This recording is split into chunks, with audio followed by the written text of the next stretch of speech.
but I am going to school for it. So, All right, let us get this party started.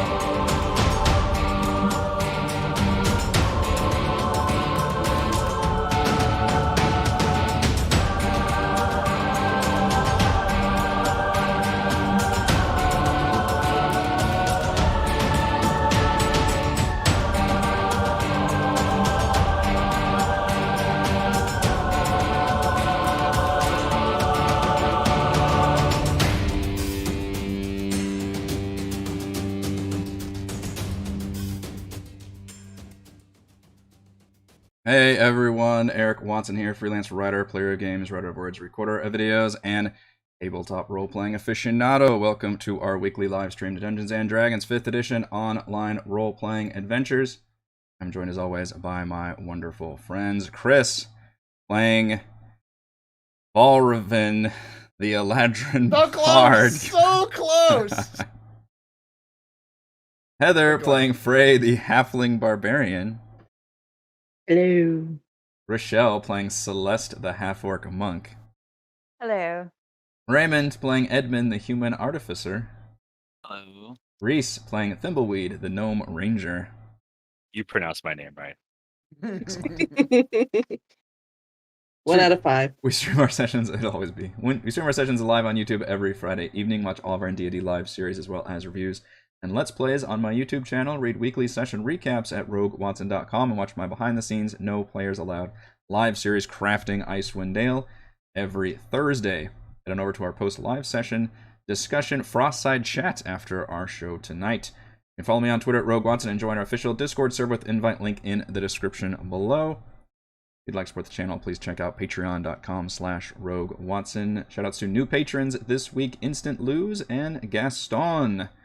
My, what a guy. For our campaign, we use Roll20 for video chat, we use Discord, and for streaming, I use Open Broadcaster software with Streamlabs. Music is by Kevin MacLeod, and our amazing original character art is done by Jimmy McClure.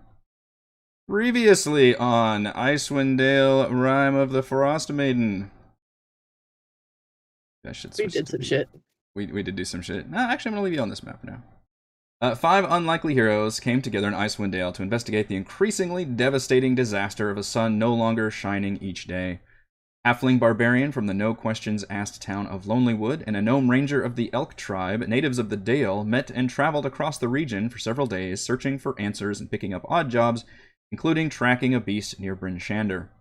An Eladrin Bard and a Human Artificer from warmer climes met in the town of Ironmaster before journeying up the 10-town trail together, meeting a beleaguered trio of dwarven miners, claiming they'd been attacked by a monster forced to leave their shipment of iron behind. The foursome met at the body of a slain dwarf as a fifth figure emerged, an odd half-orc monk armed with a mop and an obsession with cleaning, with no memory of how she had gotten there. The newly formed party saw new tracks, small humanoid footprints, and followed them to find a group of goblins pulling the sled of iron toward a large goblin wagon in the distance. Frey the Barbarian wasted no time in charging forward, maniacally laughing. The goblins swarmed, but she was undaunted. Valravin, Edmund, and Thimbleweed threw spells of stone, sleep, and fog to keep the numbers manageable, while the timid half-orc found a surge of accidentally murderous power when she saw sleeping bodies that needed cleaning. The goblin wagon fired arrows as the party continued their approach, as the party fired arrows back, hurtling javelins at the goblin boss on top. Edmund transformed the seat into a slide, sending her to a tumbling death below. Celeste unleashed a mysterious mind power on the remaining goblins inside, while Valravin emotionally destroyed one to death, and Frey leapt inside to pummel the other. With the goblins slain, the party looks at returning the nearly stolen sled to the dwarves at Bryn Shander. So I didn't reread that part. Also neatly. Also neatly. Also neatly. That is where we find ourselves.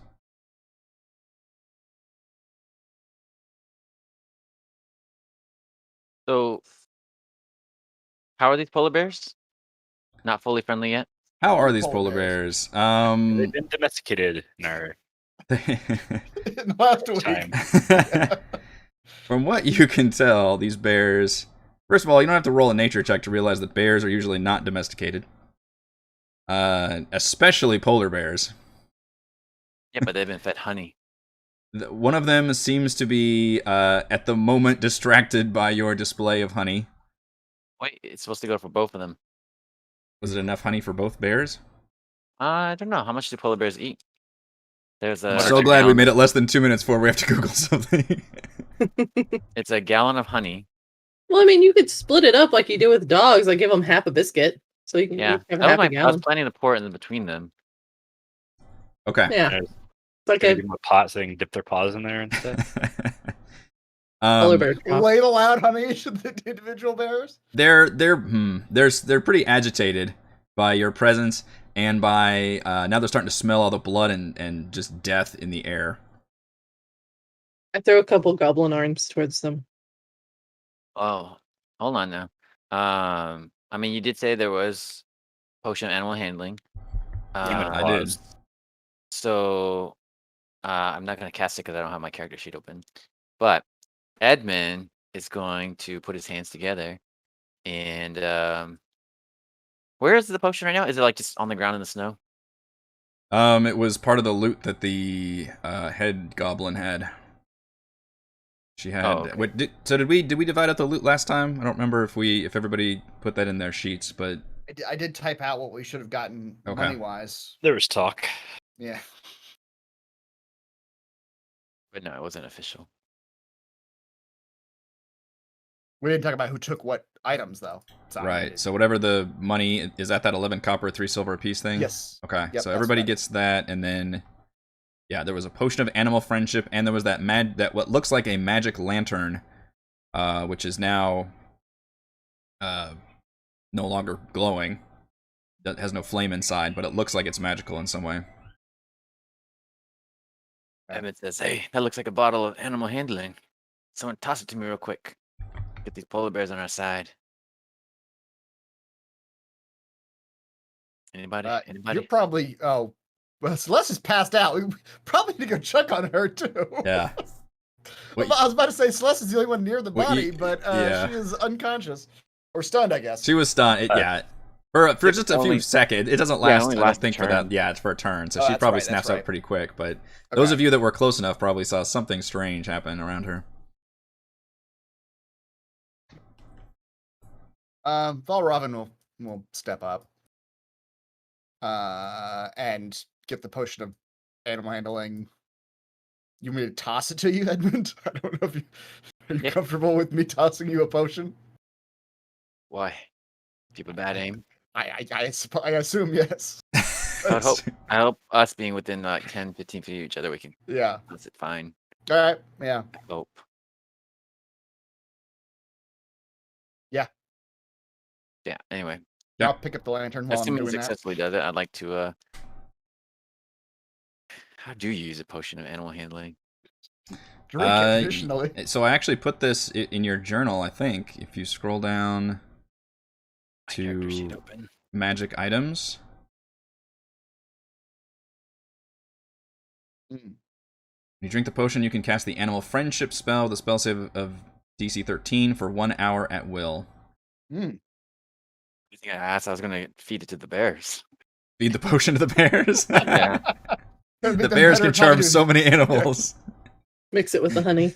I have brought an army of animals to seek revenge. That's not unintuitive of you. It's a potion of animal friendship. I gotta give it to the animal. And they'll be That's what I friendly. But yes, Celeste is hiding under the wagon. After having been stunned, she is freaked out and hiding under the wagon and just cowering and wanting no part in this polar bear thing. Yeah, that's fair. Well, what's the stats effect on Frey's character? Oh, I yeah, you can't got- remember what I put on there. Heather's character, Sure. Frey. I think Chris cast something on you. It's bardic Oh, inspiration. heroism. Yeah, Or yeah, that one too. Yeah, It's heroism. That's what it is. Oh, Yeah. okay. I hadn't used it yet. I don't think. I thought she was the one passed out. Now I remember. Yeah. I think, yeah, that it just gives you temporary Yeah. hit points for a certain number of turns, so it's probably going to go away shortly. I have to look at the Yeah. spell. I think Bardic Inspiration only lasts for. Is A it 10 minute minutes? also. Oh, is it Yeah. a minute? Okay. Well, let's say. I want to say 10 10 minutes, but I don't. It's 10 minutes. 10 minutes? yeah. Okay. Which, so you've still got that, Celeste. Okay. So if you need to. Oh, okay.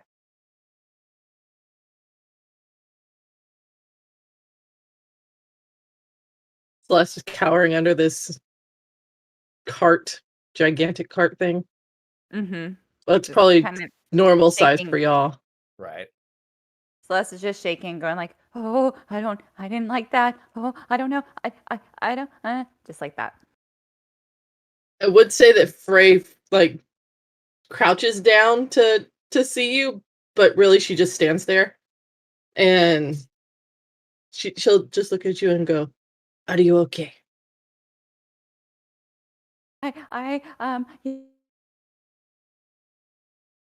Yeah, I think I'm okay, but there was something just came out of me all of a sudden. I don't know what it was, but I don't like it, and I don't. Did I? You did good. You did good. Whatever it was, it took out one of our foes as well as yourself, so how bad can it be? Well, it did knock me out, so I don't think it was all that good. The effects are good. You just need to practice. I've seen people like you in my travels. Either you'll control the power very well, or, you know. You can practice on that one. Just make Or a what- or head what? exploding motion. Or like a grape. Just.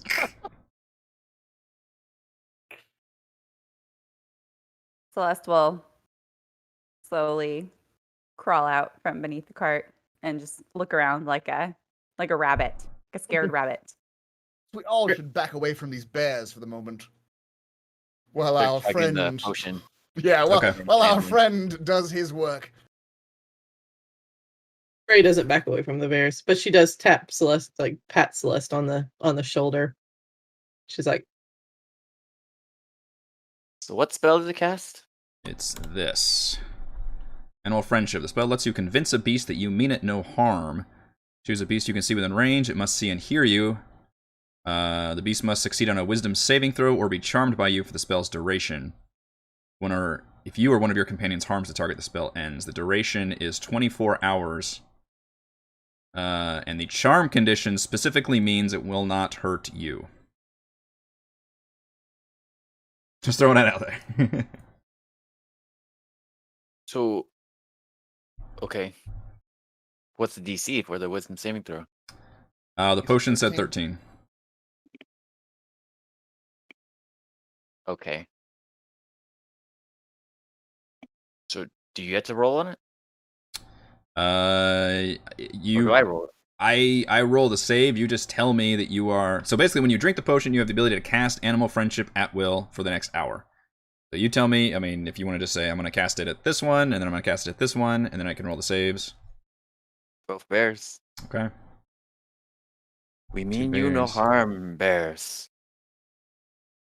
Chat just- is Require your aid, and then we will set you free. so many bear puns. So many I bear hate it. puns. Just stay between the bears and me, and we'll be fine. I don't think this will work. Oh dear. Okay, "Or don't so worry." you find that one of the bears is receptive and kind of stops growling and just kind of, just takes a neutral stance, maybe even bows its head a little bit towards you. The other one, however, appears to not be affected at all and is still just like shaking its head and starting to growl in an unfriendly manner. I'd like to determine if they're male or female. Let's roll a 1d2 for both bears. 1 is male, 2 is female. Time to Google how do you I- sex a polar bear? This is how Why is you female roll got to the be dice. 2? Why can't female be 1?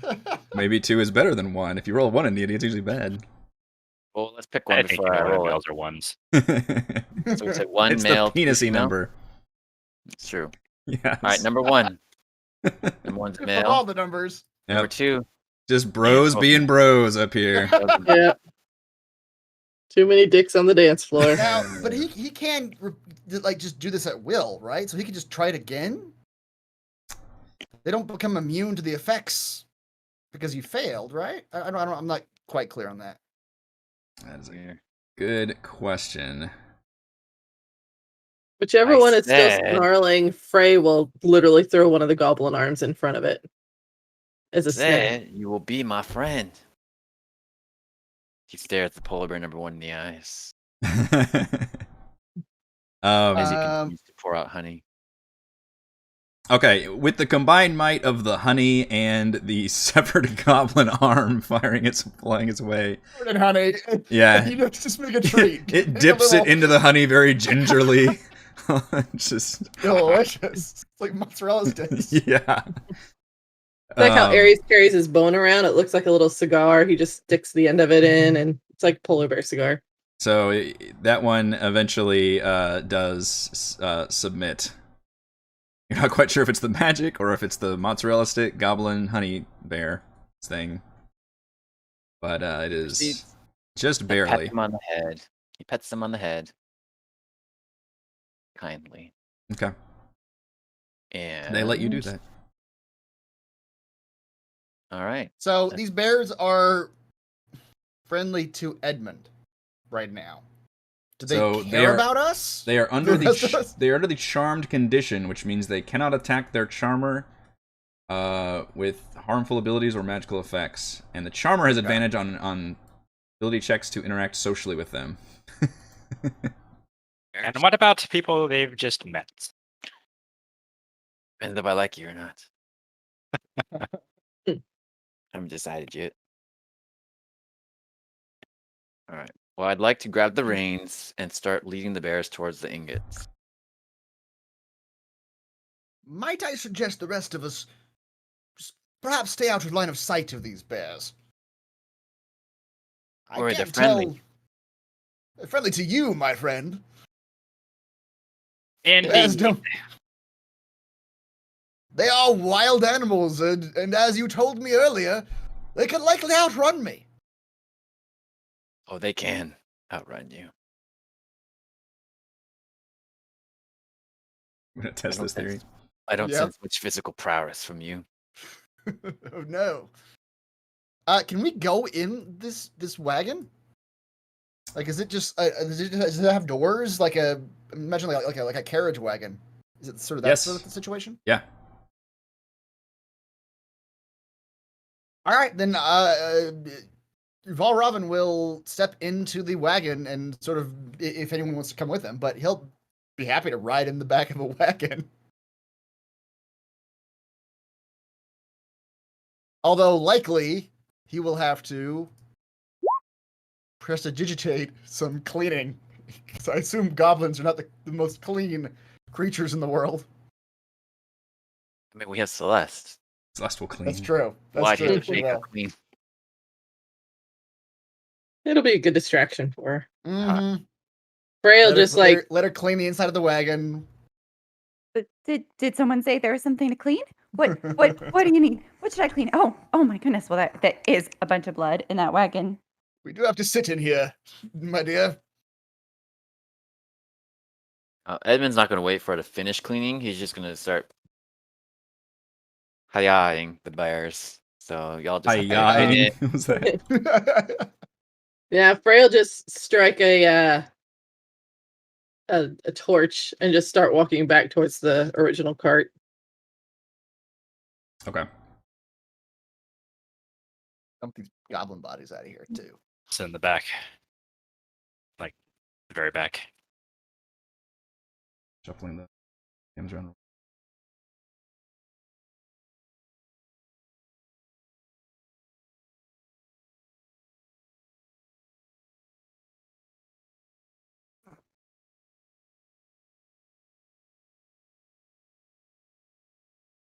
Intro video's not gonna play again. Okay. So yes, you guys can climb in the wagon and Edmund, you attempt to get the reins and you kind of snap them, and they just kind of look at you. Not in a hostile manner. And continue eating. I'm going to wait for them to finish eating. I'm gonna respect their dinner time. That's the polite thing to do. How You does don't a mess group of with goblins? hungry polar 3 days later. So do I'm their gonna bidding? pop a snack That's like out of my bag while I wait for them to come over with the polar bears. No, but seriously, when they're done eating the honey, then we can go. Give me an animal handling check with advantage.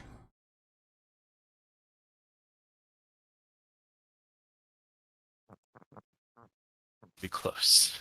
They weren't quite done with the honey, huh? It's very challenging, and again, you feel like the bears are not fond of this task, but due to the food that you gave them and the kindness that you showed, they seem to, at least at the moment, be willing to obey you, but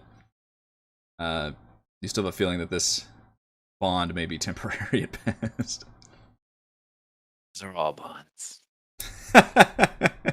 Indeed. What a dark thing to say. The lighting goes dark around you. That's right. So yeah, you guys can clamber over to the ingot sled. Are you going to try to move the contents of that sled into the wagon, or A train? try to hitch the... Yeah. Yeah, can we train it? Can we attach the back of the sled to the back of the wagon? Or the front of the There. sled to the back of the wagon? Is there a way? You tell me. Give me a good... Where there's a will. Tell me how you would accomplish that. I don't know. I'm still waiting for them to show up, so I'm just eating my snack. Wait, is this cart part of the map? Can you move it? I can't, actually. You'll have to use your imagination. The wagon moves. The wagon is part of the map. Tie some ropes to the sled. Yeah, just tie some ropes around like the front handles of the sled, and then to the just tie them directly to the back of the wagon. Like we're hitching a car to a U-Haul truck. Mm-hmm. Is that how you do it? You just are you one of those people? You just tie it on. Real quick. So many bungee Switch it out. cords. If Frey Good sees to go. Balravin tying the cords, she goes back and just tightens them Probably, behind yeah, him. Yeah, Don't break suddenly. We should be okay. that's right. Yeah, no sharp turns. Okay, you think at first that the entire like wagon is gonna fall apart when you start trying it when it gets taut, because this thing is heavy. You surmise that this sled of what looks like hundreds of iron ingots, like bars, probably weighs several hundred pounds. I wonder what Edmund and I were thinking when we first came out here. what we imagined we were gonna do when we got here. I mean, you noticed the goblins were moving it, but it was taking like, what was it, 6 Yeah. goblins or something? And that was you. I knew we wouldn't be able to push it. Okay, I wonder what I was thinking. Just went along and decided to see what was going on. Yep. But yeah, very slowly and ponderously, you managed to lash this iron ingot sled, and thankfully you can find yourself back to the road relatively quickly. It hadn't gone that far off the trail, because it's real dicey just out here in the wilderness. Although this wagon does appear to be built for this kind of travel. It's got like the whatever the equivalent of snow tires is for this goblin wagon, chains wrapped around the tires. And it Frey appears. is still sitting on the back of the other cart, though, keeping an eye on the flank. Mm-hmm. Yeah, it's not going very fast, I'll say that. The bears don't seem very happy about this, but you do note that you are not that far away from Bryn Shander. Switch over to that map.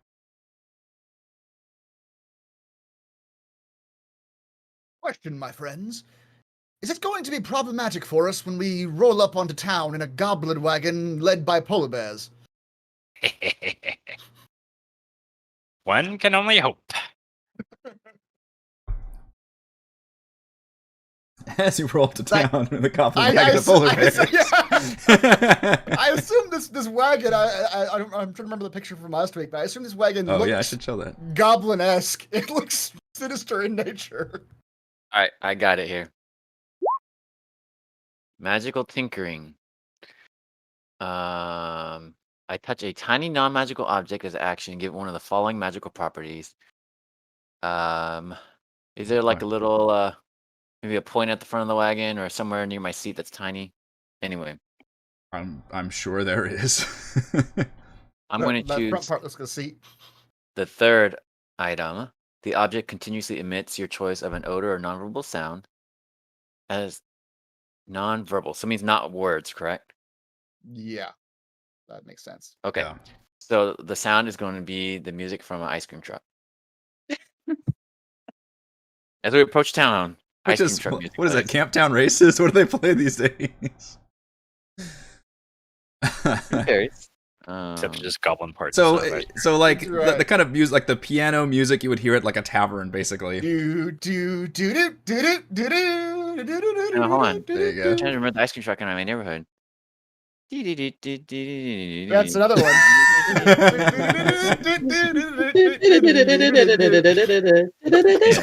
The best way to describe that song is just to sing whole bars of it. Mhm. We're all in a The different only spot way. as we all do it. Do these songs have names? Who knows? I'm sure there might be some kind of a name It's ice cream truck somewhere. music. Okay, Edmund, you can have a point of inspiration for turning this fucking goblin wagon into an ice cream truck. Come on, kids. We have ice cream. We've got goblin parts in here. Come around the polar bears. We got ice cream on the sides. Please don't We're all pet. very Oh, flavored. that's too Don't bad. pet the. Oh yeah, There are too many townspeople anyway. that's right. Awful, smelly children. We are the epitome of the Darwin Awards. Mhm. All right. There we go. You probably don't do that until about an hour into the journey, until maybe you do. I don't know how long this thing lasts, but yeah, I don't know how long your magical phenomenon lasts. But the whole trip is about it probably takes you close to 2 hours. So technically, if you guys want to have the equivalent of a short rest, you can do that. Mm. Okay. I've just been sitting on the back eating my snack. I don't think any of my stuff. You don't can get go that? short rest. Okay, what? Oh, you don't hear my music playing? Nope. I don't No. hear your I music. didn't Oh, did you pick it pull it up? I don't think Discord's picking it up. It's like actively like suppressing your music. It's like this is background Maybe it noise. This is copyrighted. We can't play this. That's right. That's do your ears hang low? Is that the name of that one? I think Yeah. that's that one. Anyway, there you go. There you go. Not the Excellent. only thing that wobbles to and fro. That's right. Tie it in a knot, or do we tie it in a bow? Mhm. We throw it over our shoulders like continental soldiers. Fantastic.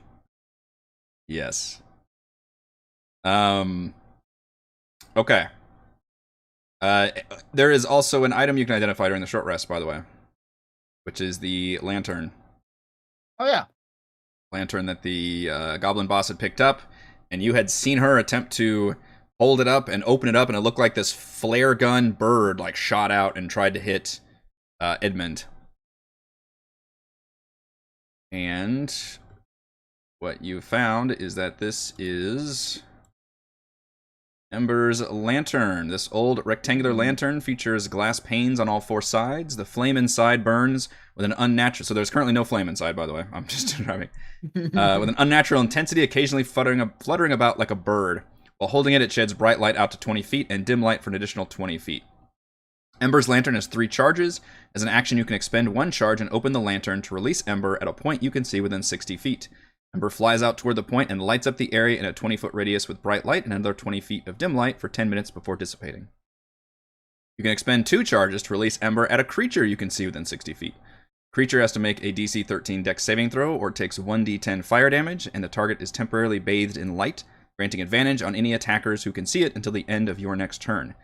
If the target makes the save, Ember misses and instead triggers the 1 charge effect at a nearby point, which is what you saw happen because Edmund had successfully dodged it, so it just ends up lighting an area.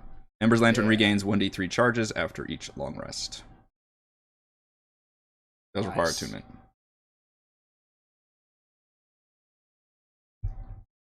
Not sure what a goblin was doing with this item. Right. How does a goblin get hold of a magic lantern? You killed them all, so you have no one to ask. How much you guys think this is worth? Perhaps a bit. Might be useful to aid us in our travels through the cold dark, though, don't you think? No. I have ways of staying warm. Perhaps I'll just hang on to it then. All right. You all, after some travel, start to approach the town of Bryn Shander. The first stop for most visitors to Icewind Dale is Bryn Shander, a walled town perched atop a cold, lonely, wind-lashed hill. Bright lanterns suspended over narrow streets twist in the wind and add flecks of color to the town's otherwise drab surroundings. Michelle's really making me stay on my toes tonight. Yeah, well, Discord was freezing for her. So. Okay, I got you. I got it, though. I got all these scenes I can switch to pretty quick. First she had the baby, now Discord's freezing on her, and all that stuff. The friendliness in this settlement has dwindled as of late. The lack of sunlight has greatly reduced the number of visitors to Bryn Shander, and local trade is suffering for it, eating away at the locals' sense of humor and goodwill. Still, there is no safer place in Icewind Dale to spend coin or spend the night. The gates are closed currently, despite it being technically daylight hours, and guards are posted on the walls. And they have a very shocked expression on their faces as you all get close to the walls with this giant, 20-foot tall wagon with polar bears in front approaching the gates. And you can immediately see playing music, yeah. And you could see kind of some activity. You saw there was just kind of some cursory, a few guards up on the walls, but now you can see kind of some more like rushing up and pointing and yelling and general concern rising. So what are you doing? I mean, I'm inside the wagon at the moment. That's true. Edmund is driving, I think, still. Hey guys, special delivery.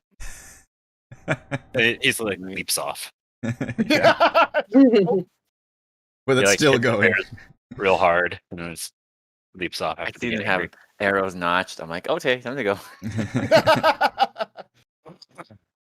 No, he yells that. He's like, special delivery. Got 3 dwarves looking for some ingots. One of them sounds like a man, was a woman. One's injured. You see some more commotion going on, and then finally, a man comes out from the. He actually steps out onto there's a I guess the gates kind of open a little bit, and he actually walks out.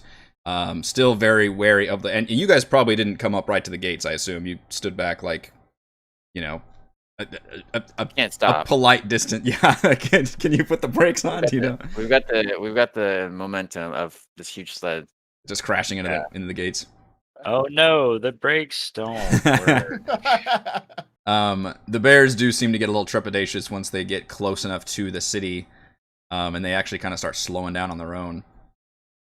But you see a man come out, and he's dressed in what looks like kind of official uniform garb, and he looks to be of a higher rank than the others. Has a sword on his side, and kind of calls up. He just kind of has a befuddled expression, and then calls up to you, Edmund. Say, who goes there? The name's Edmund, one of the greatest alchemists out there. I come with some travelers. We were sent a little west of town to find some ingots. Apparently some dwarves were ambushed on their way here. Apparently these ingots are more valuable than a dwarves live, though they won't admit it. So I'm pretty sure this is a valuable cargo back here. And my travelers and I are looking to be handsomely rewarded. Thank you. As when he finishes saying that, the wagon door flings open. Valroven Gwynatane Landria, at your most Loosed. humble service. After he's done with that, you just hear,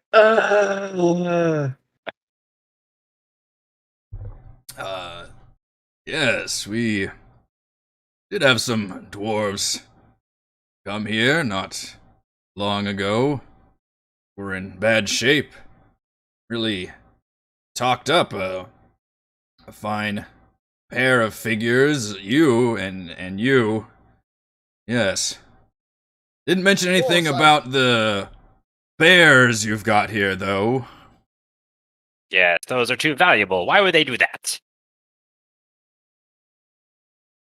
Liberated, my boy, from a foul group of marauders seeking to procure these fine ingots for themselves. They are no longer a threat to your fine city. Yeah. He steps back a little bit. Marauders? What marauders?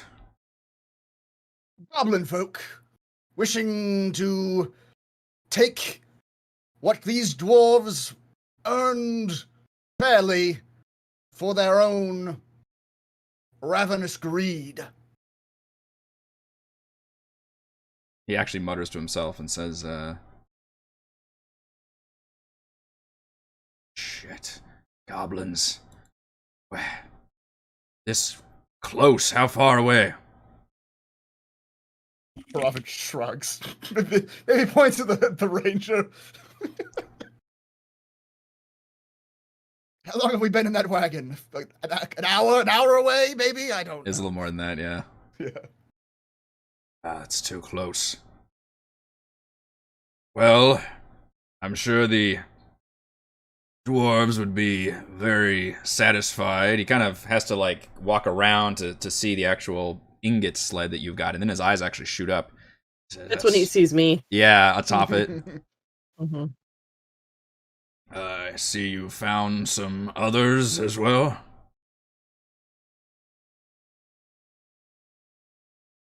Indeed. Fine folk.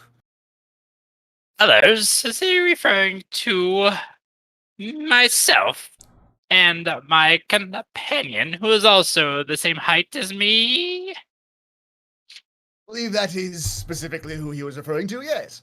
I see. And our dear mopping orc over there. Ah, yes. For someone so big, it's very easy to forget about that thing. And, My name is Thimbleweed, and you'll be good to remember it. We have domesticated 2 polar bears. He steps back again. Of what we could do to your simple townspeople. Yes, we can't have these bears this close to the city.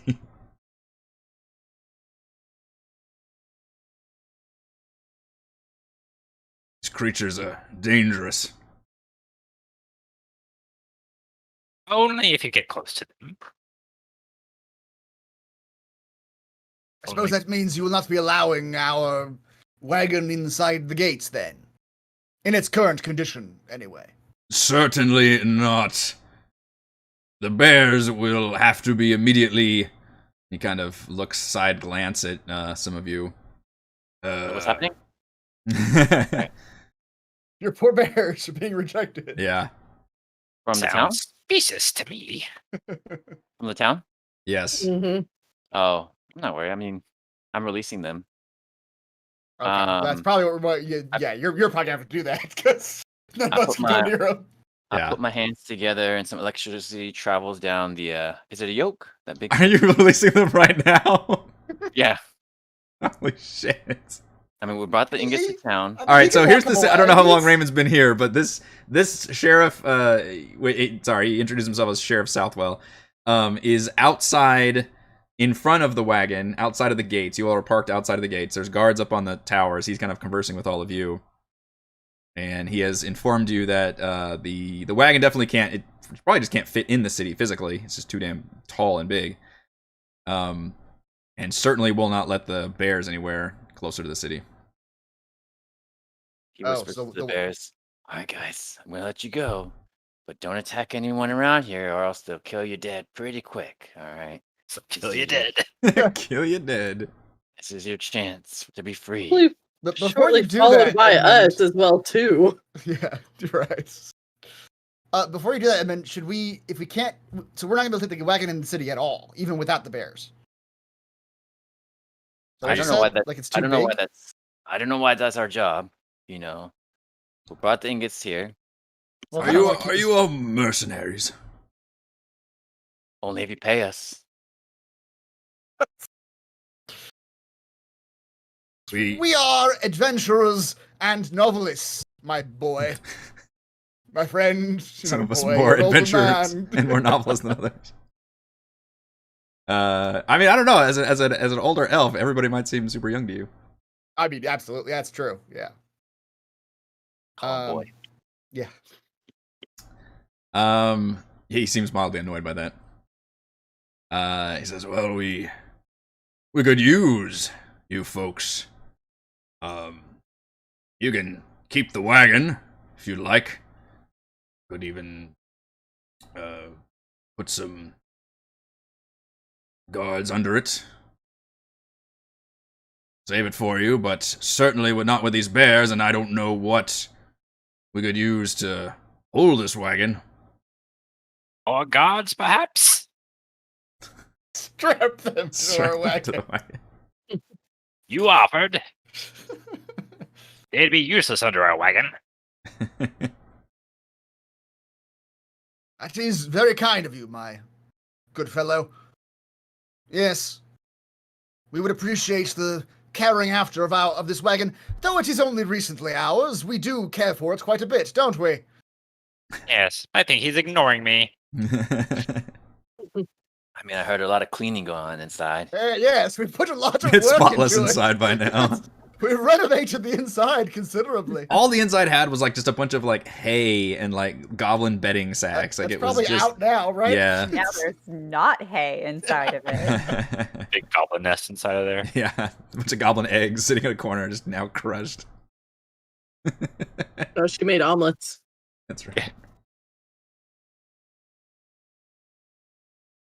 Well, yeah. my hands Yeah. are coming. My hands are coming together. Electricity comes out. It travels down the yoke to each harness, and using mage hand, but basically yoke or the whatever the locks are going to either pop off or disintegrate or something. Okay. Whatever's holding the bears on is released now. Okay, you do that, and at first the bears don't even seem to realize that, but obviously that visually, everybody can kind of see that happening, and the sheriff immediately takes several. He's smart enough not to turn and run, but he definitely, his hand flies to his sword, and he takes several steps back, and even kind of gestures up there, and you can see like several arrows and notches getting made. So, Edmund, how do you? You've released the bears. They're just kind of sitting there, and the moment is very tense. Yeah, I whispered in like, "All right, go now. Don't attack anybody here, or else there's more than there are of you. Give me an animal handling check with advantage. Go home to your families. Be gay Uh, together." Let's go ahead and just because I'm nervous about the situation too. Um, Ooh. didn't need it. So the bears somehow heed your words, and they kind of calm down for a moment, especially with the scene being that tense. But they kind of hear your voice, and they shake a little bit, and they test their straps and things and realize they're no longer connected and immediately turn and run. And they run off together as a little pair. And one of them even stops and turns and looks and then continues going. And then Back Bear they Mountain. nod. We nod. Then he goes and mauls someone. Yeah. In the next couple days, the newspaper, wild bear couple goes on killing spree, murders children at the local orphanage. Fucking bears is close to the city. Oh no. Town terrorized. Town terrorized. Serial bear killers. Who would do such a thing? But no, they go off and have a wonderful life. I'm sure we'll never see those bears again. Oh. He says, little warning might have been better next time, but that was, I'll admit, an impressive display of animal handling. You must have proficiency in that skill. Do-do-do-do-do-do. Yeah, you got any more animals you need me to handle? I've got Stay away Have from them our left. animals. got some chickens you need coaxing. There's a lot of feral cats in this city. But he invites you all in, and he mentions that to basically come with him to the council hall. Says that he would like to introduce you to the speaker.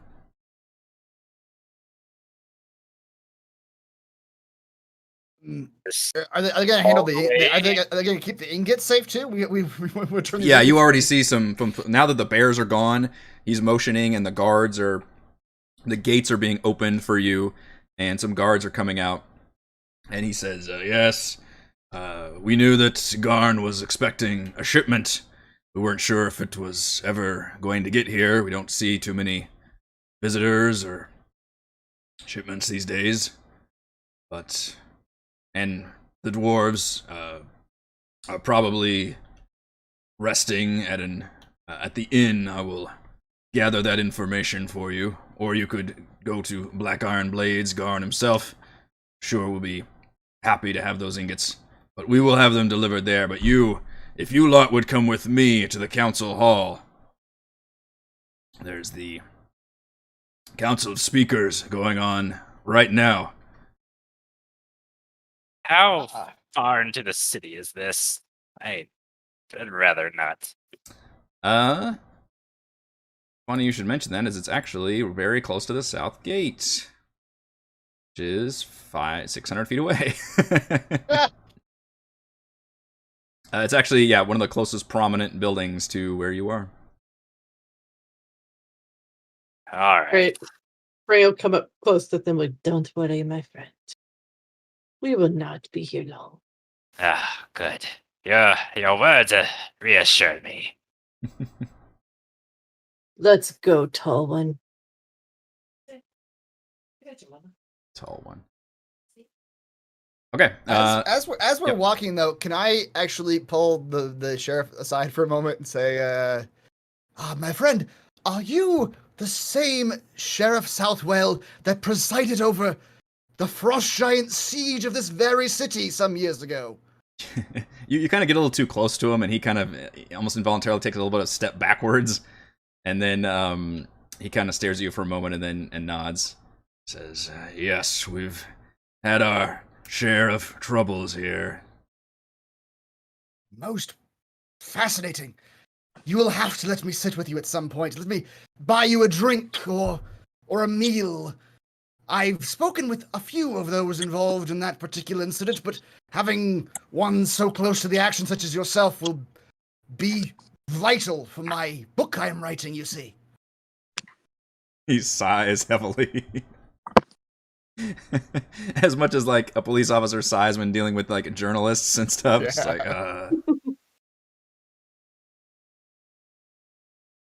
Yes, I'm sure there'll be plenty of time for that between all the crises we're dealing with.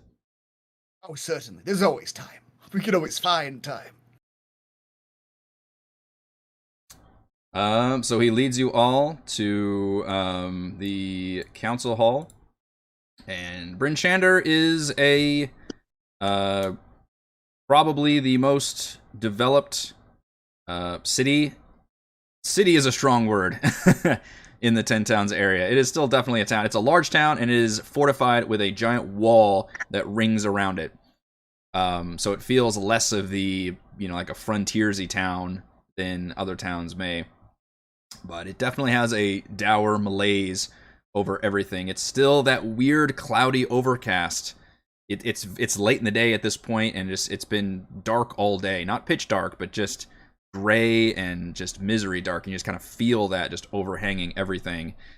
There's not like, a whole lot of people walking around and just, or, merchants happening or any of that. It's very limited. The council hall isn't as large as you might expect, reserved almost exclusively for the meetings of speakers and leaders from other towns.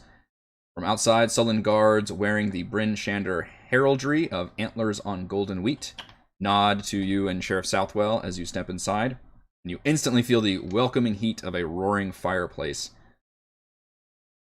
You are directed from the lobby into a large conference room dominated by a central table with chairs spread around. Some figures are seated in chairs while others stand, but all eyes turn to you when you enter. And Sheriff Southwell introduces you all and acknowledges the only woman in the room as he says, "Sorry to interrupt, Speaker. You said if any adventuring types showed up, you'd be informed immediately. This group showed up with that sled of iron ingots that Garn had ordered a while back. Group of dwarves that came through just a little bit ago said they were attacked by some beast that ran off, and these folks helped them. Fought off a bunch of goblins, too. Goblins close to the city. Told you they were going to be a problem. Just a few miles away." Speaker. Vessa Shane looks barely into her 20s, yet her eyes are steady, her jaw set, and she carries an air of wisdom, confidence, and respect. "Thank you, Markham." She turns to you all. "If you can hear us out, we'll definitely have work for you here in 10 Towns. And she motions you all to come into the room, where a large table holds a map of the 10 Towns region. How big is this map? How big is this table? It is quite large. It is like a great table that multiple people could stand around and plan out things.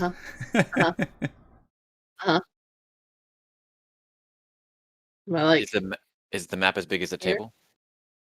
I actually have a visual aid for this. And Very specific questions. welcome to your new landing page for this campaign. Ooh. I want to know if this map is theftable.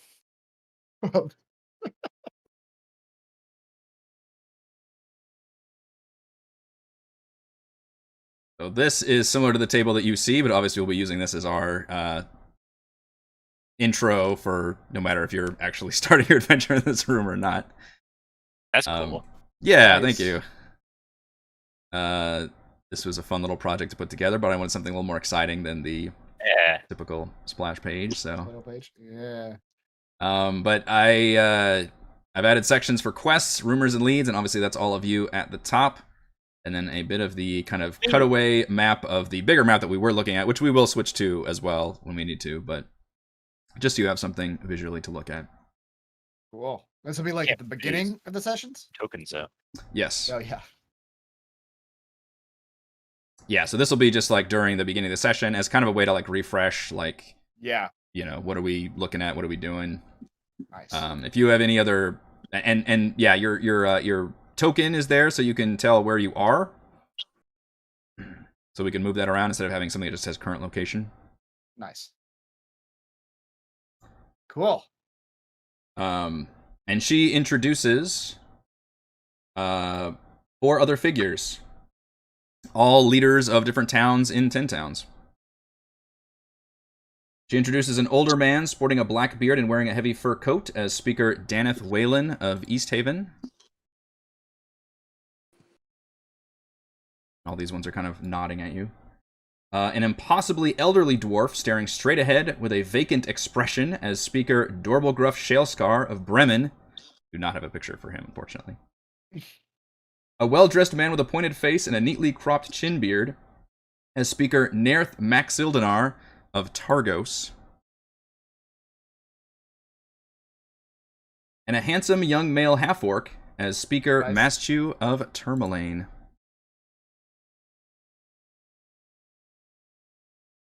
Who smiles at you warmly, and you note a number of empty chairs still in the room. Do you mean smiles warmly at Celeste? At the Or- party. I see. Little twinkle in his eye for Celeste. He is a handsome fella. Celeste avoids eye contact. Yeah, how do you all react to this situation? I only just did it 1 minute ago, but Oh. Valravan Gwynatane Landria. I think your character would probably do that every time you meet Every someone. time, for sure. It is wonderful to meet you all. We are, of course, at your service for whatever adventures need doing. I see that you are I no am better than volunteering. everybody else. That's right. We will reluctantly do them. If Where- we ever get a seat at the table. Yes, this city is huge. And no cities could get this big. Look, let's get to the bottom of things. You guys need us, so you have to trust us. But what do you need done? We got things to do. Where are your other members, perhaps? She Perhaps a way to be able to see the top of the table. I do not want to look at these people. It's fine. You're missing nothing. She gestures to a chair if you want to like stand at the chair or something. I suspect Frey would not allow anyone to like lift her up. Yeah, to and look at the obviously table. nobody's even trying to do that. She says, and the speaker Shane does look at all of you attentively and attempt to, Can I hear do all of something you real out. quick? Yeah. Can I do something real quick? Yeah. I'm going to do some alchemy. I'm going to touch the floor, and then just the floor transmutes under Frey's feet, and she rises by 5 feet. Oops, wrong one. Oh wow, I didn't know you could do that. Well, it's He's telekineticing her up. I'm pushing her essentially Yeah. upwards. Okay. I mean, if you allow me to like transform the ground under Sure. her, it just lifts her by 5 feet. Okay. She will, as soon as the ground underneath her starts moving, she will like literally get down into like an animal stance and just start like wanting to know what is going on. Yeah, you just feel like the ground well up and like a. Wait, why are you doing this? Sorry, I missed this. I was out for like a few seconds. What's happening? Um, They're being picked up by Edmund gave Frey a magical booster seat in the form of a cantrip transforming the ground and making it rise and having her rise up. Okay. You can't see the table from behind. Yeah, It's a I large gotcha. table. Good. A couple of the speakers do kind of murmur, and you see Speaker Waylon actually say, "Hey, no, none of that now. No magics in here."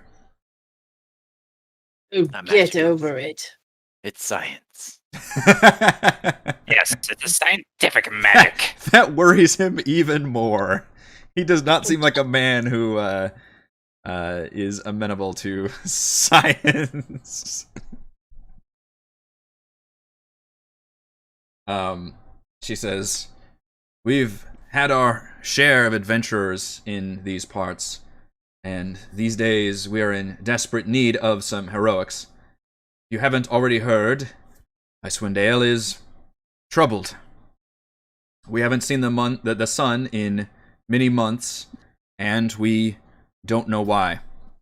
And at that, you see Speaker Waylon actually slam his fist on the table and says, "It's the Frostmaiden, damn her icy heart! She's punishing us!" Why? What did you do? You see the elderly dwarf just staring straight ahead, still hasn't acknowledged all of you, staring straight ahead without blinking, just says, oh yes. And you see the half-orc just kind of spread his hands and be like, we didn't We didn't do anything. What is she punishing us for? Then how do you know she's punishing you?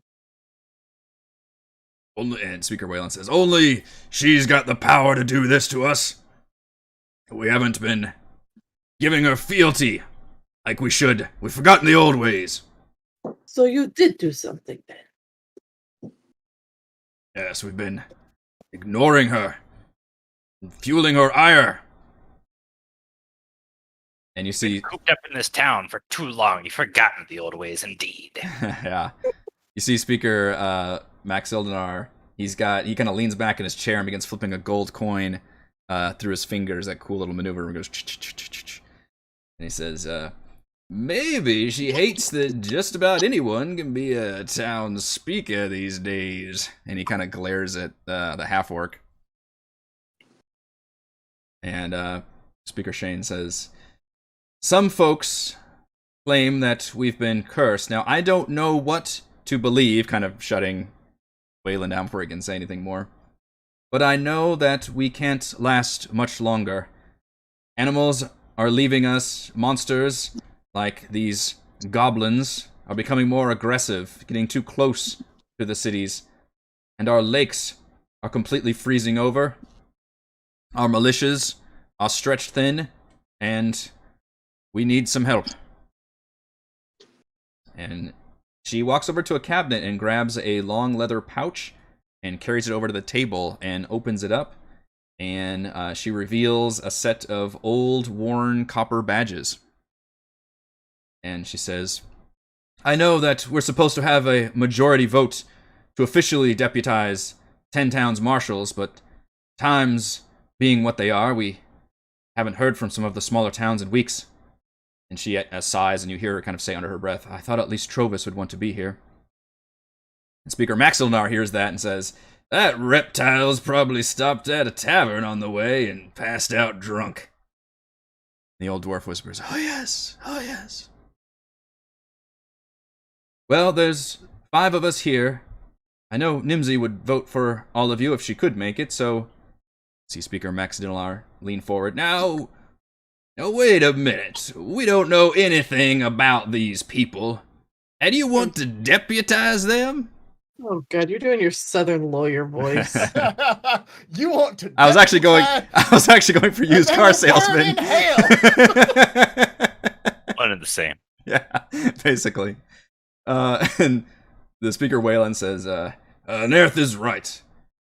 I want to hear from them. We don't need some half-cocked mercenaries who are going to run off and disappear like the last group. And she kind of brought back your bars. We brought back 2 polar bears. And we killed a whole troop of goblins with a magic lantern. You may deputize us now. My small friend does speak quite the truth, my good fellows.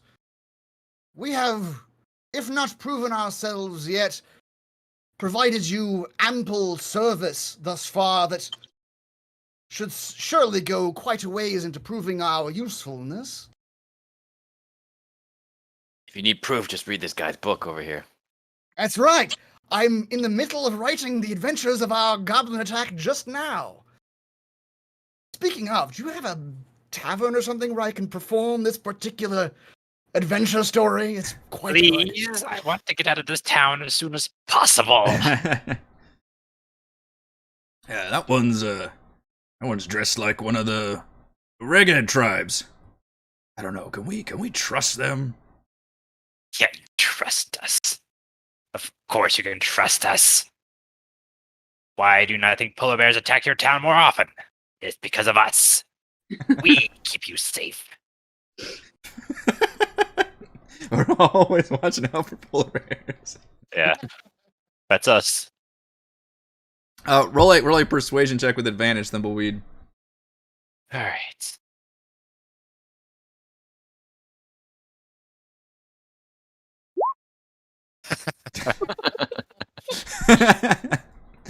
I didn't need advantage. That's right. They seem to hear that, but they just kind of still sneering at you, and generally your demeanor seems to be off-putting to them, despite your words. Although Speaker Shane is so far started off with a positive attitude towards you all. She was willing to hear you out, and she's the one that grabbed the badges out. So it's the others that seem to be a little more iffy about the whole situation.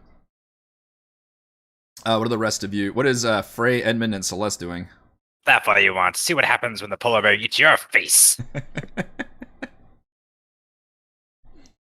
Look, I don't need to stay here to try to convince people that they need our help. All right. Are I've got you things some to kind do. of a wizard? No, I'm a scientist.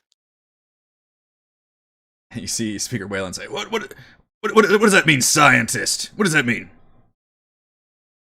It means we study the truth of the world. Magic. You see this head right here? More truth than all of y'all combined. Frey's just watching all the speakers bicker amongst themselves. And she'll look to the slimy car salesman, Southern lawyer, and she'll look at him and go, "You need help, right?" Yes, I'm afraid we do. Do you have anyone else here who can help you? Perhaps not like you all could. Then shut up and get this over with. I'll see, I like that attitude. That's some moxie. Is he standing close? Let's say yes. She'll pop him upside the head and tell him to shut up again. Oh, okay. And she can reach him. Yeah. His attitude immediately changes at that point. And he's like, hey, now. I'm not That's, talking to you anymore. She'll turn to the head chick lady and say, let's get this on. We have places to be. Indeed. She hides a smile when you pop him across the head. She's like, and he's like fumbling, he like dropped his coin, he's fumbling for it. And she says, one of the stipulations of being a 10-town marshal is you would have to obey all the speakers. Why do we want to be a marshal? He says, well, you will be given official authority to move around 10 towns. You'll be given lodging and food in all the towns, and we'll pay you a weekly salary of 10 gold pieces each. And in return, you will be charged with protecting and serving the region to the best of your ability. You're free to take on any jobs or services that help the people of 10 towns, but you must obey the orders and missives from all the speakers. You are required to check in with a speaker at least once every fortnight before you are charged with dereliction. I could also have some mounts requisitioned for you, although it would take some time, should you want to explore further beyond into the region. In the meantime, your guards will be fine to pull our sled. Yeah, Sheriff Southwell then mentions the fact that you all came in on this giant wagon. She says, yes, we may be able to do something for that. How about this? You give us free reign of this town. You give us all the information we need. You give us a salary of 15 gold a week. And every now and then we'll help you protect your town. You see Wayland kind of wave his hand like, you see? They're just gonna drain us for what they got and move on and leave us like the last group. These people are useless. I beg to differ. Now, this sounds like a very dangerous job, would you say? And I really don't. I'm really not comfortable with danger, but I am certainly not useless. I think that there is a lot of tidying up we can be doing in this town, and I do mean that quite literally. And she brandishes her mop. I can clean with the best of them, but I I do. I really do. You, is this a dangerous job, Sheriff? Because I really don't like danger. Everyone looks around. Everything is spick and span. Hiding already during this conversation. We The just floor's didn't already realize she was sparkling. cleaning the entire time we've been Yeah. doing this Yeah. All the badges are sparkling. thing. Speaker Max Eldar says, "My God, is that one an adventurer? I assume that was just your serving woman." I really wouldn't call myself an adventurer either. No worries, no worries. And just continues to scurry about. Mm-hmm.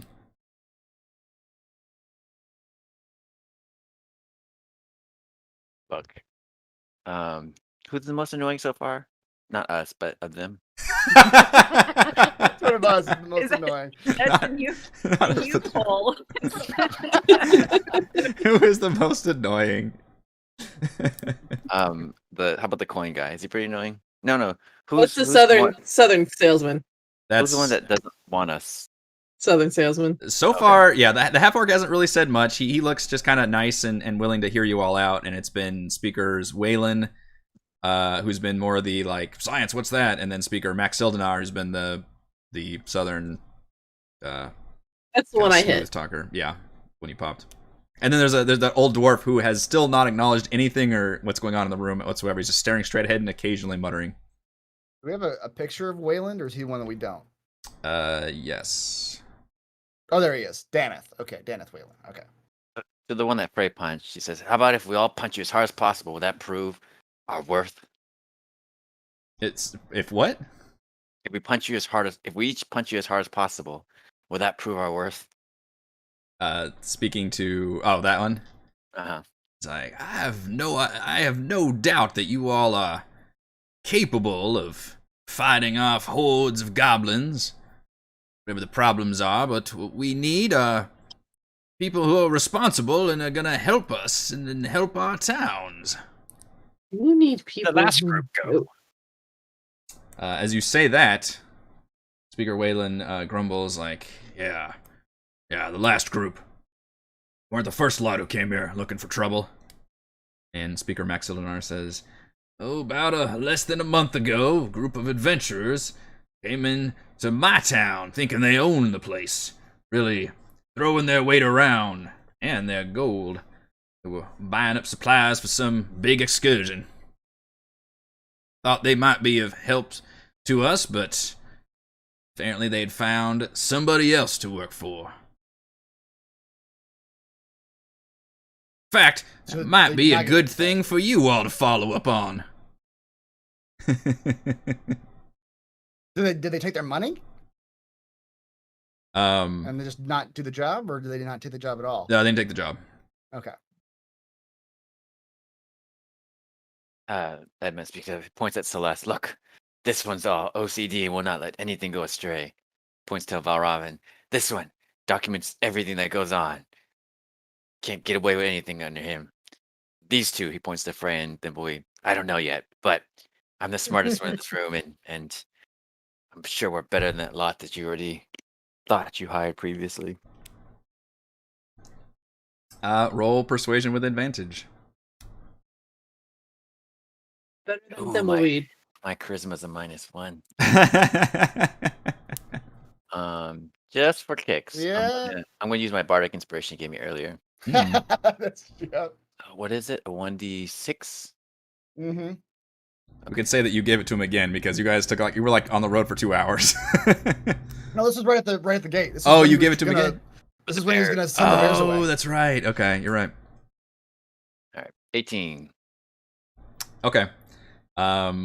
With that, they all finally start to begin nodding a little bit, and Speaker Maschu, the half orc, finally says something. He's like, "Look, these folks, they seem a bit rough, but I mean, I'm sure we're not coming off as the most amenable either."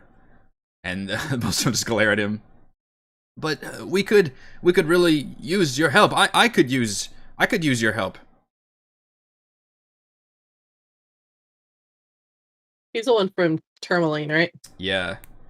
He says, I have a problem. I was going to bring it to the Well- council, but go ahead. Would Frey kind of know who he is, or be like aware of who he is? Yeah, Lonelywood is pretty close. Give me a history check.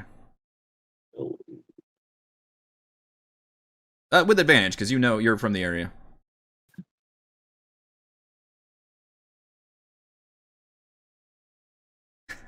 I don't go into the cities. We talked about this. All you guys rolling all these negatives. I go into the city only to get the supplies I need, and then I leave again.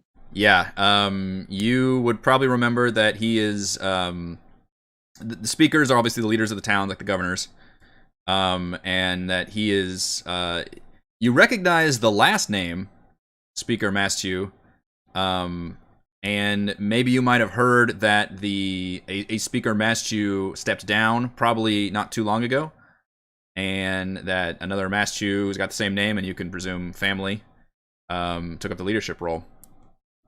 What about nepotism?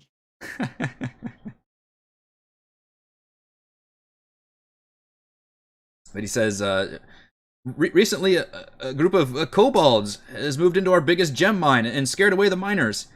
I think they were just seeking shelter, but we need that mine. It's one of our most lucrative. Speaker Max Ildenar actually speaks up and says, and why can't you just get the militia to do it, Speaker Mastu?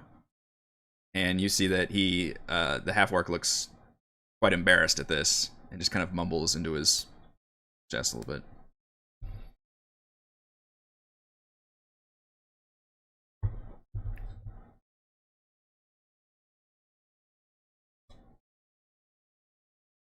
I just look at him, wait for an answer. Says, they said it was outside their jurisdiction, so I was hoping to appeal for some help. My friends, that is extremely fair, if you don't mind my saying so. I have seen many cities with many militias in my 564 years on this earth. Good God! You could tell there's not many elves in this area. Militias are rare to step outside of their city gates. They are defensive measures, not extra forces to be sent out to deal with external threats. That is, of course, where you seek contractors, which happens to be what we are. I know my friends and I may seem a bit rough to you all, a bit uncouth perhaps, but we are extremely competent, and I assure you all that we require is a direction to be pointed in, and that competence will be executed on your behalf in that direction. Give me a persuasion check with advantage, Volraman.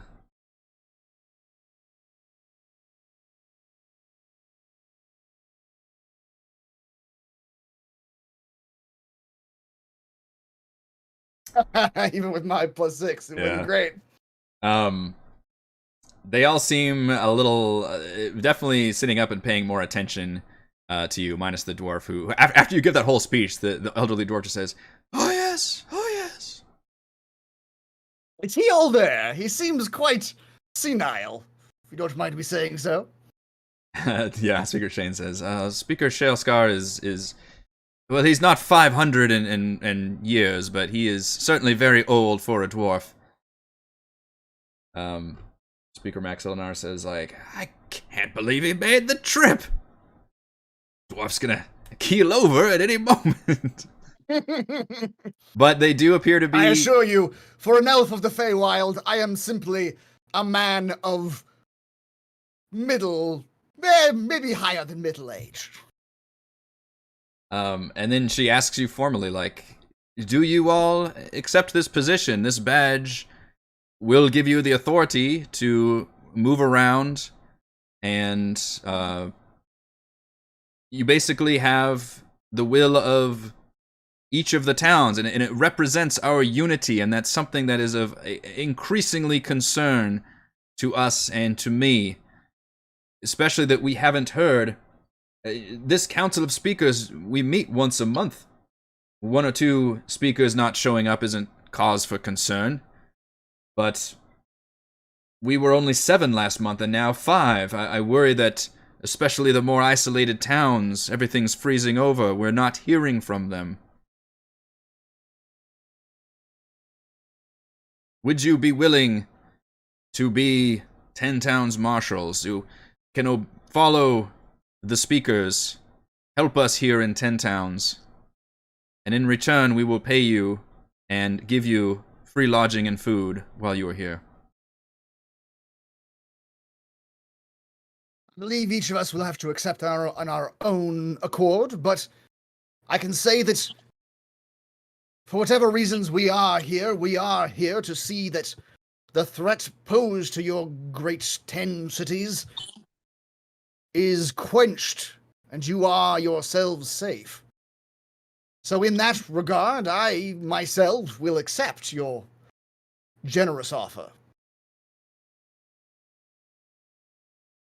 I will accept also your offer. Tell myself I wouldn't follow this blindly, but that's what it takes to get the information I need. I'll do it. She raises her hand and turns now to the others and says, all in favor of naming these 5 as 10 towns marshals. And you see that due to all of your various convincings, they grudgingly, each one holds their hands up, except for the elderly dwarf. And you see Speaker Shane cough awkwardly and say, Speaker Shalescar, are you in favor? Speaker Shalescar, are you in favor? Oh, yes. You're going to have to raise his hand yes. manually. But... Yeah, he's just, oh, yes. And she turns to all of you and holds out the badges and says, in a very formal tone, do you agree to work in the best interest of 10 towns, follow our laws, and obey the speakers, so long as they remain just and in best serving of the people? And she does this with each one of you, with badge in hand. So she turns to, we'll say Edmund first. She says that to you. Yeah. Okay, hands a badge. She goes to Thimbleweed. Do you agree to work in the best interest of 10 towns, follow our laws, obey the speakers, so long as they remain just and in best serving of the people? Yes. Can we go now? She goes to Celeste. And are you still like actively bopping, or are you kind of with the others now? I'm probably staying with the others. I don't think there's anything else to mop at this point. She's cleaning the roof now. She's outside. Power. Power washing. And she gives you the same speech. Do you agree to work in the best interest of 10 towns, etc., etc.? I don't know. I need, hold, everyone, I need a second. Everyone, shut up. I need a second to think about this.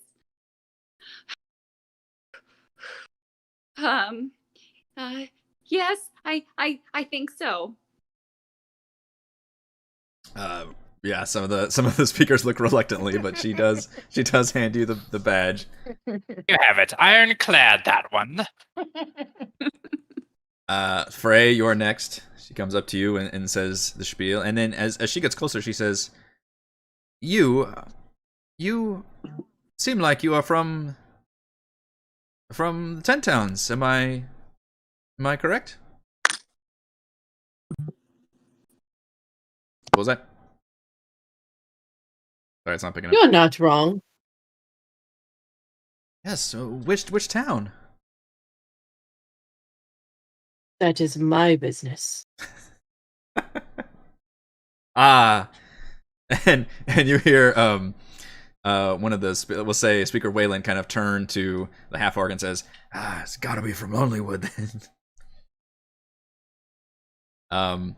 But she kind of She would literally kind of be like, do you have something to say? Yeah. he actually blanches.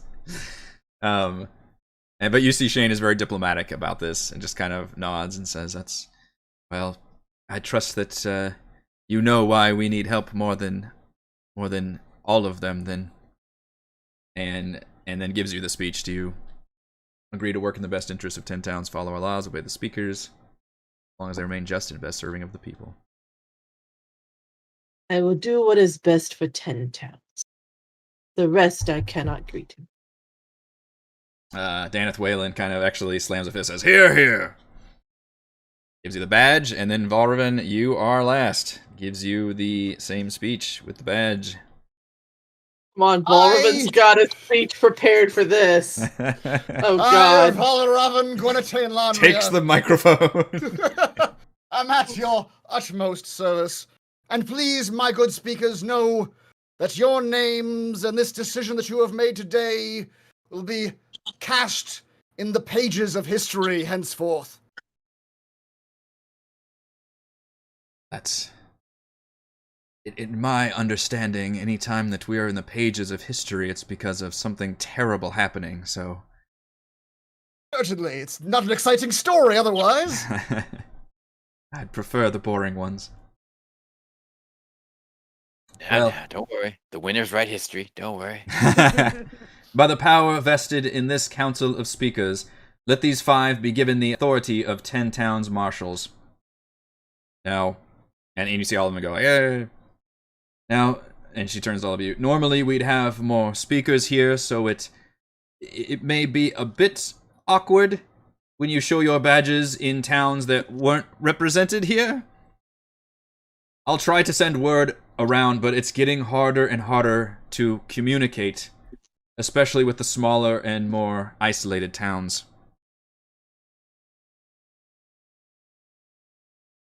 Surely they all recognize this badge, though. And your names, of course. Yes, indeed. The badges, everyone should, at least everyone in authority should use the badges. The badges... It's a lot cleaner now than it was initially. Now, why is it harder to contact these places? Are they snowed in? Is it beasts? Or are they just not like the gloomy weather? She nods and says, normally we have a summer here in Icewind Dale, but Yes. right now, with the conditions being what they are, it's like winter has never ended. So yes, we are experiencing some rather catastrophic events where our lakes are actually freezing over. It's preventing ferries from going across lakes, which means we have to go with the trails, and the trails are becoming more dangerous. It's dark all the time, and these... When you said ferries, I imagined like actual little ferries and not a boat. Oh yes, those fairies. Ferries, yeah. Fairies. That's how do you get around city to city? Just hundreds of ferries pick you up and carry you along. Quite progressive here at Icewind Dale. All ferry employment.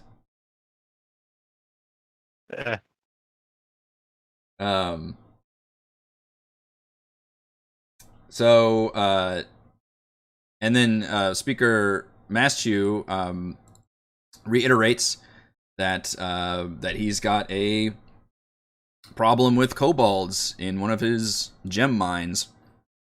Speaker of Before we Tourmaline. get into the details of that, as they're talking about like not people not knowing them, Valravin will say, "I do believe I have a solution for that, my friends. If you will look here," and he will produce his book in which he has written a contract on one of the pages that says something along the lines of, "We, the speakers of 10 towns, have authorized," and he gives all of our names. To act as deputies on behalf of blah blah, and there are like 5 lines for them to sign their names, and Valravin will give them the pen and the book. She kind of nods at this. She's like, Are you the secretary of this outfit then?" Not of this outfit, my dear, but of the world. Of my 564 years, I was a court scribe for roughly 500 of them, so I am well versed in the protocols of such things. Yeah, Speaker Whalen says, "What is this? Is this that science that one kept talking about? You're not gonna sorcerize my name, are you?" This is lawyering. Yeah. This is legality, my friend. A different kind of science. Wait just a minute now. Let me see this legality here. I'm just a simple country lawyer. I'm surprised you could read it. Yeah. Oh, boy, I can read. If you wish to simply put an X if you cannot sign your name, that will do. Please stop embarrassing the council people. You cannot Don't write. point out their eligibility. No, they actually are pretty amenable to this. Speaker Shane says, like, yes, I think that will be all right. We're not used to such erudite marshals now, I suppose. Usually they are of gruffer stuff. Somebody Yeah, proved it better than the other group. That's right. Already. Let my presence be the erudite voice of this rougher group of which you speak. What do you do with the senile dwarf who doesn't move or respond when you hold the book? Like, literally help him with his hand. Like, hold the pen. Yeah. Like, there you go, sir. Yes, that's right. Like a thumbprint.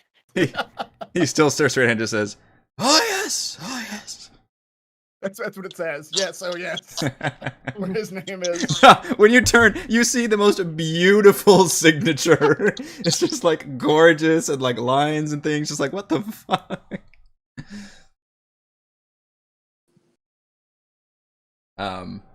But yes, they do sign that writ, and there are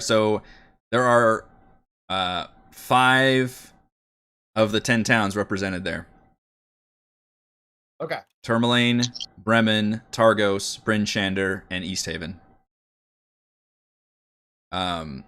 You did hear her say something about one of the speakers, Trovis, that she wished he was here, and then Speaker Maxillinar kind of made a rude comment about him being a drunk. Mm. Do we know which? Are all these 10 speakers, are they from the 10 towns? Is that the idea? Yes. Okay. Oh, I'm betting that drunk is from Good Mead. Good need? So if you want to ask about Trovis, you can. Yeah. Or you could also ask about the Get The the mind names of the other problem. speakers. yeah.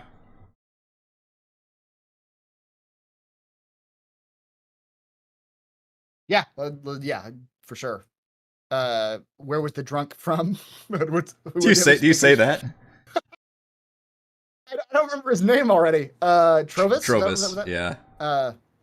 This speaker Trovis that you mentioned earlier as perhaps absent-mindedly missing this month's meeting. Where might he be from, and what might be his story? She looks she gets a little emotional for the first time. She's been very calm and collected and kind of the calmest one of the bunch. And as you kind of mentioned, she softens a little bit. I'll say that, not emotional, but she softens a little bit. She says, yes, Trovis. He's the speaker of Caer Konig. He's a retired adventurer. You all would adore him. And he's one of the few Dragonborn in 10 towns. A good man, helped me out a few years ago. I would be grateful if you checked up on him at some point. It's Somebody's got a boyfriend! Like to perceive if I can detect there's a relationship between them. Okay, give me an insight check. Just normal one. Insight. Mhm. Oh. She seems to be holding it together. She wants you to know about her boyfriend. And so let's see. We talked about the adventuring group, and it was Speaker Maxildinar mentioned that last seen in his town of Targos. So I am going to add that onto your rumors and leads section. Okay. And as well as the Ontrovis as a rumor and lead.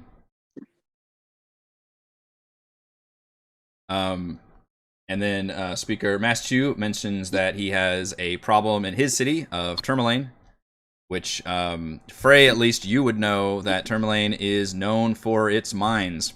It is not too far away from the Dwarven Valley. It's got mines all along there, and they get gems out of there. And that's the cornerstone of that town's economy. And he mentions the fact that their biggest mine has been invaded by kobolds, so he says it, and run the miners off. And he appears, when he says that, he doesn't even seem to have much animosity. He really appears very kind in general towards the kobolds. He says, I think they were just trying to escape the cold, just trying to find a home, but we need access to that mine back. It's not... And obviously... Are you able to communicate with these kobold creatures? We haven't convinced anyone to be able to go inside now. So no one's actually attempted to speak with them. Do they... I'm unfamiliar with kobolds. Do they speak your tongue? If you get a chance to speak to them, I think they might be able to at least speak some sort of common. And you hear Speaker Max Ilnar's kind of sneer and say, "Speaking to kobolds, you speak to them with the end of the sword." That's the language that I want to see from my 10 towns marshals. You have talking swords? Here. Talking swords? Is that science you were saying? There ain't no science that makes swords talk. Damn it, what good is science then?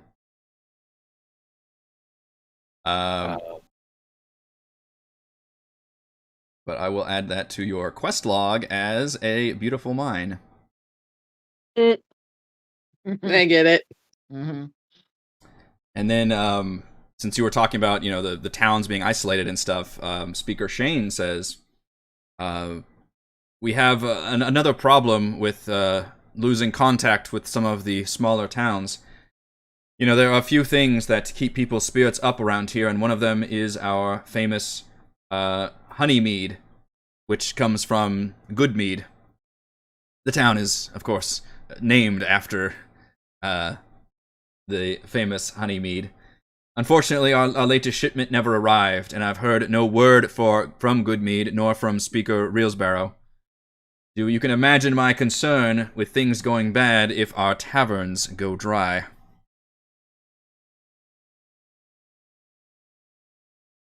Never a good thing, certainly. Though perhaps some stories in your taverns might raise some spirits in the meantime. I don't think people can drink stories, but go ahead and try. Performed in 2 months, damn you!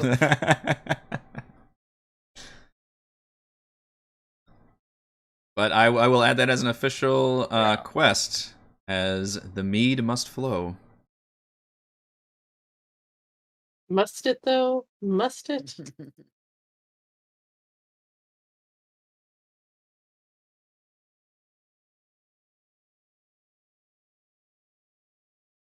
Any other things that you want to ask these speakers?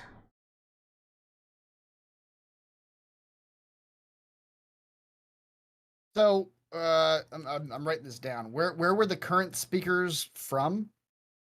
So, Speaker Shane is Bryn Shander. Okay. She's the one that's been kind of in charge of the council, and you kind of infer the fact that she's the biggest town and kind of the main hub of the area, that it makes sense that she would be the more, even though they're supposed to be like a UN version, of the 10 towns, she's kind of the head honcho. Speaker Waylon of East Haven. Speaker Maxildanar of Targos. And Frey, from what you know, these are all bigger towns. Mhm. These are the bigger. These are not like the. In fact, you would probably know that Targos is also a walled town. It's fortified. Speaker Maschu of Tourmaline, which because he was talking about the mine, and then Speaker Shaleskar, the senile dwarf of Bremen, which was one of the small towns. Did he travel here? The old senile dwarf? And even the councils are like, "Oh my god, Okay. how is he still alive?" I'm just curious about how he got here. Being a I think senile- everyone is curious about how he got there. Absolutely. A contingent of some dwarf, and you know that Bremen is a founded by dwarven miners. Most of the population is dwarves. Came with a small cadre. Okay, and the rest of them haven't shown up. All right. Yes, and yeah, they basically had no word or contact with those other towns. At least in the last month or so, when they last, some of them might have checked in.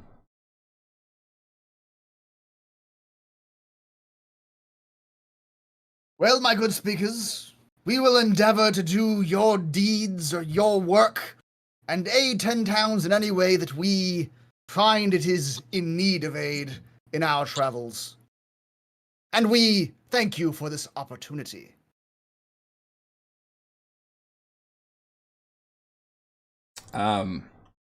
Yeah, the Speaker Shane says, your arrival was hopefully very fortunate for us. And you actually hear kind of Speaker Wayland say, yes, Oral be praised. And the others are kind of startled by that when he says that. And they just kind of look around like that wasn't something that was appropriate to say. I've started the Anybody know MVP much poll, about- by the way, know folks, for much those watching. about Oral? Is she a well-known god? Yeah, so those of you, without having, roll a religion check or anything, knows that she is typically a more evil-aligned goddess. And she is the goddess of winter, and certainly is a main force in Icewind Dale. Usually it's more of those like you would, maybe curse her if you were, hit by a blizzard or something. Folks don't usually openly worship. It's generally seen as maybe you might do it as a form of like, oh god, just to be on the safe side. Right.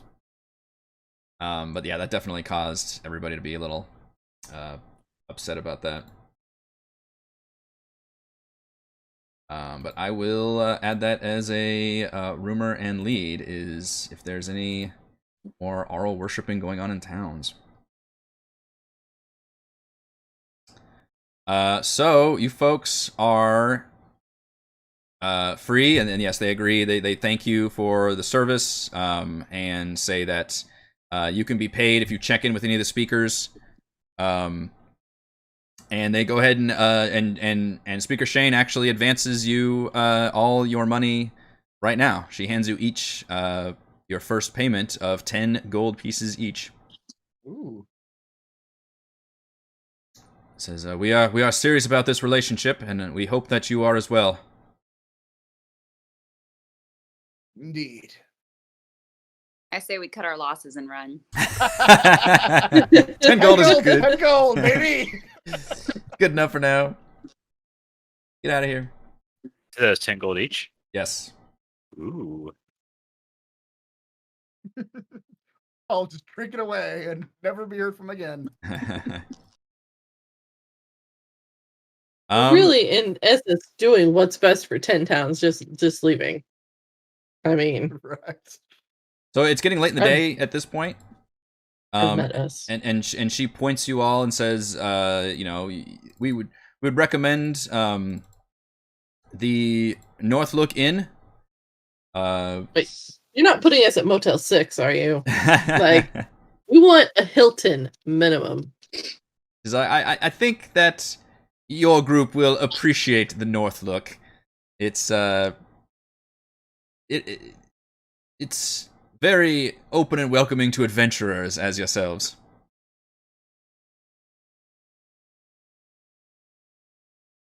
But you are free to take on which any of these tasks that you would like.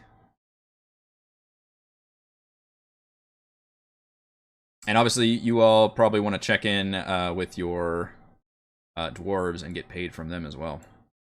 Oh yeah, definitely. The dwarves. Yeah, let's go. Let's go find them before we go settle down for the evening in the Okay. tavern. Yeah, you ask around about the dwarves, and Sheriff Southwell can meet you all outside and points you towards the Black Iron Blades, which is the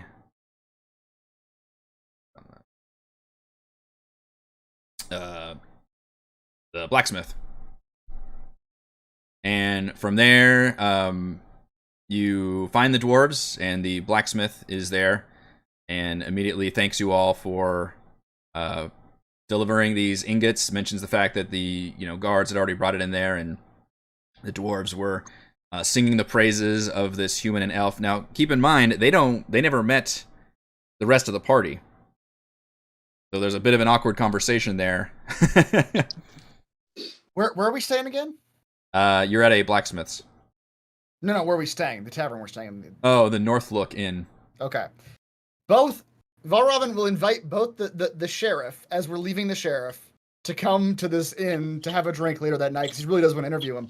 But he'll also he'll also invite the dwarves to that same tavern, and tell them, even though he doesn't have any plan on this so far, that he'll be performing at the inn that evening, and that they could hear the whole story of how they got their ingots back. Roll a persuasion with advantage for the dwarves. Okay. Since you all turned in that quest, which I forget, what did they promise you all for that? It was, I don't remember. I think, gems. Okay, the dwarves seem very excited about hearing this. It is a wonderful tale. For the sheriff, however, you're going to have to give me a persuasion check without advantage.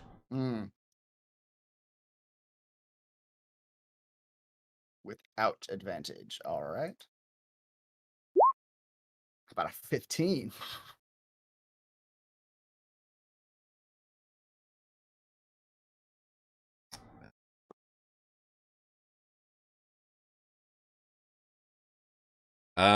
He finally relents and says, seeing how you accepted the position, maybe you folks are serious about helping us out. I suppose we could have a discussion, but not all evening. I've got a lot of work that needs to be done. Of course, good sir.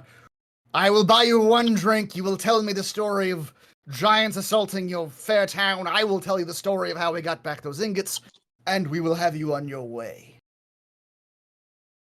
Agrees. So you all can head to the Northlook Inn after... What was the payment? I fucking forgot. I think they were going to pay you a gem each.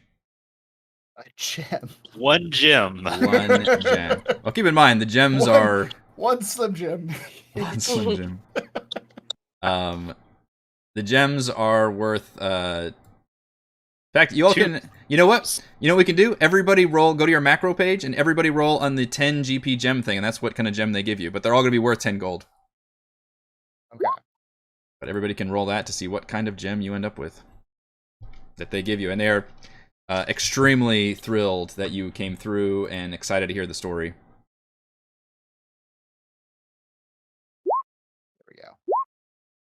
A turquoise. I click on it, nothing happens. You have to click on the Eye dice. agate. Oh, the Straight dice. from the eye of our enemy. Somehow they have quite the diverse collection of gems in their bag. That's right. And you each get a different one. Hold out your hand and they reach in the bag and just kind of Here's flop what one. you get. There you go. Here's what you got. Ooh, Grab blue bag. quartz. That's nice.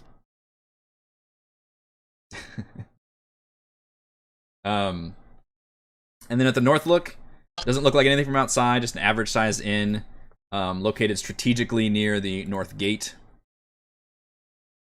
Up hither.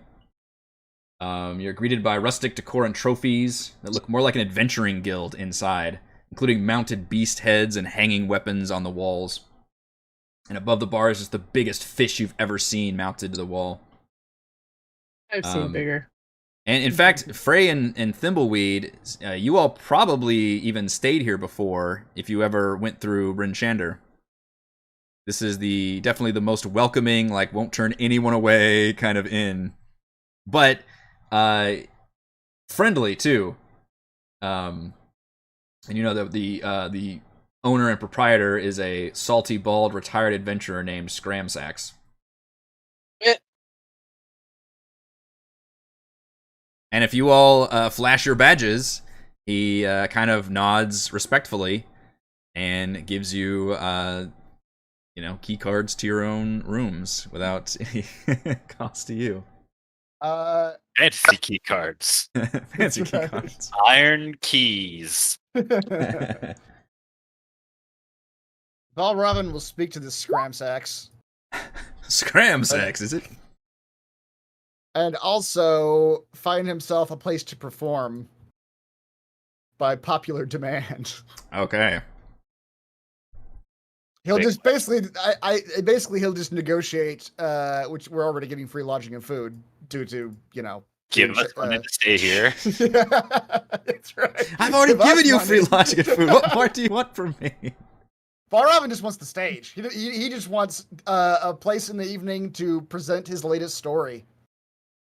It's really about your social media presence and what It's we exactly can do what for you. Please hit the subscribe, like, if and follow everyone- button on Valravn. If everyone in this city does not know Valravn's name before he leaves, he has not done his Oh job. my goodness. What All right. So percentage all correctly? Exactly. What does that look like, Valravn? What, the performance? Yes. Or Valravn, and he's spent some time as we've been traveling, maybe in the back of the caravan. The time to get here as well has been crafting the story of what just happened. The attack on the goblin caravan. So he'll get up and he'll put open his book and say, "Ladies and gentlemen, I am Valravn Gwynatane Lanria, at your service, and I bring to you night a tale of adventurers met anew, of those whose minds are just coming into their own, of those in a new landscape unfamiliar to their own, of those from your own backyard, defending you from the forces outside of these great walls of yours. I bring you the tale of the 5, what are we, 10 towns marshals? deputies. 10 towns, yes. Of the 5 10 towns marshals Line. and the great goblin caravan. And then Valravn will basically just start detailing what happened. The way everything happened last session. You may gain a point of inspiration for that performance. Oh. And Sheriff Southwell turns to those of you that are at the table. Does he always do this? unfortunately.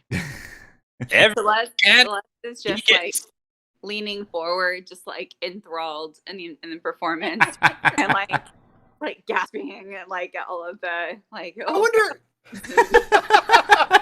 Like you're hearing it for the Celeste- first time. How does Celeste react to the bit where they get to the part where psychic energy pours out of her head and stuns a goblin? Oh gosh, Shocked.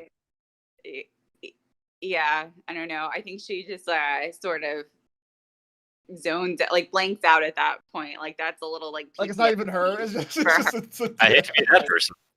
right. What did you say? I said it as you like. I hate to be that person.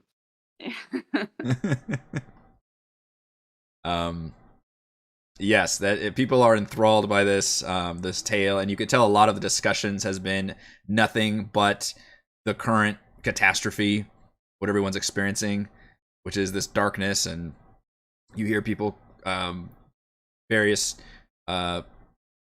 people talking about how and continuing about what you had heard in the council room, which was, oh, this is Auril punishing us. Clearly, that's what's happening. Somebody else says, like, no, this is.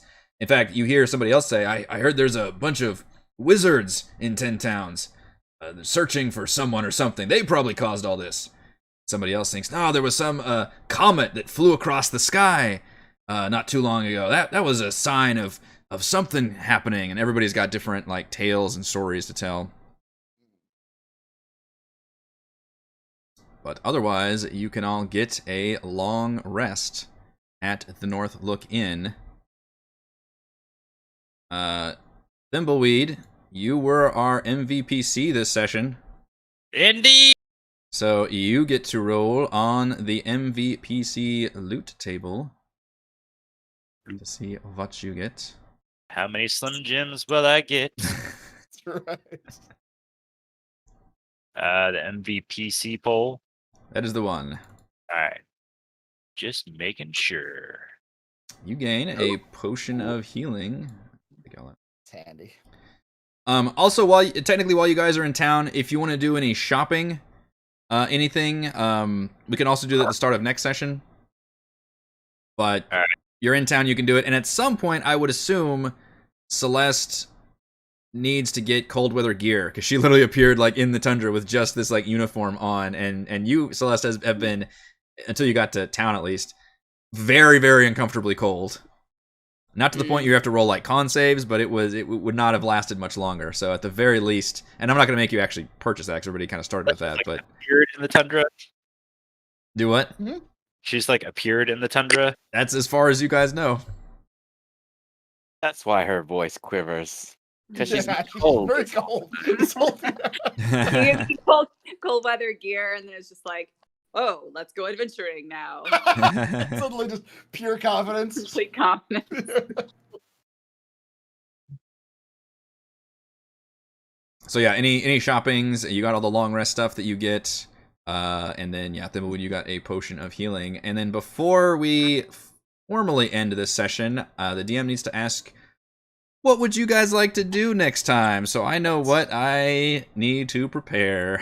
I think we keep it a secret and tell him next week. Do something and then do something completely different.